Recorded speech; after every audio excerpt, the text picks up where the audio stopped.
नितीश कुमार नवव्यांदा बिहारच्या मुख्यमंत्रीपदी। नितीश कुमारांची तिसऱ्यांदा भाजपमध्ये वापसी। भाजपकडून सम्राट चौधरी आणि विजय सिन्हा उपमुख्यमंत्रीपदी विराजमान। आघाडीमध्ये परिस्थिती योग्य नसल्यामुळे राजीनामा, नितीश कुमारांचं वक्तव्य।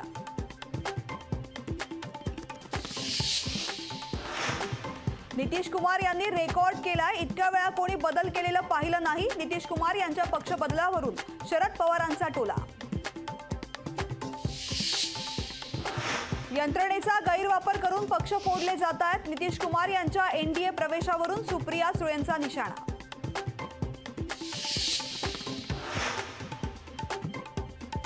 बिहार नंतर आता तेलंगणामध्येही होणार जातनिहाय जनगणना।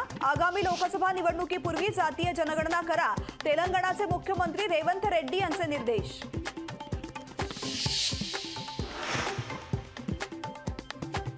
लोकसभेसाठी वंचितचे 42 उमेदवार ठरलेत। मवियाने सोबत घेतल्या सोबत लढू, अन्यथा स्वतंत्र लढू, प्रकाश आंबेडकरांनी दिला इशारा।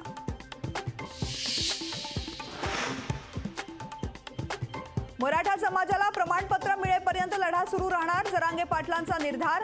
सगळे सोयरे जीआरची अंमलबजावणी उद्यापासून करा, जरांगे पाटलांची सरकारकडे मागणी।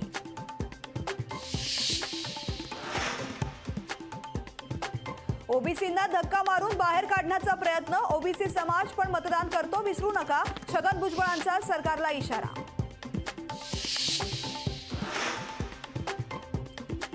सरकार ओबीसींवर अन्याय होऊ देणार नाही, उपमुख्यमंत्री फडणवीसांची भूमिका। भुजबळ आणि राणेंशी आम्ही चर्चा करू, फडणवीसांची माहिती।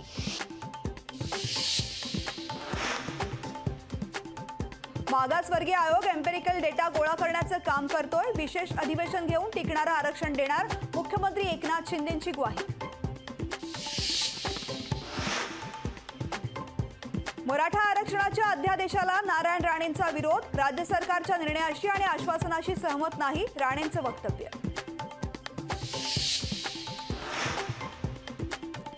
भुजबळ आणि नारायण राणेंनी राजीनामा द्यावा, नंतर मराठा समाजाविरोधी भूमिका मांडावी, आमदार वैभव नाईकांचा टोला।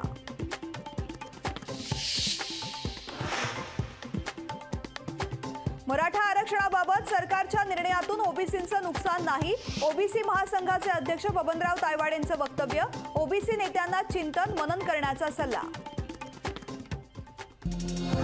टॉप हेडलाइन्स से प्रस्तुत करता आहेत राजयोग पेंट्स, खुशियां आपकी रंग हमारे। लोकशाही मराठी, ऐका, पहा, जागरूक रहा।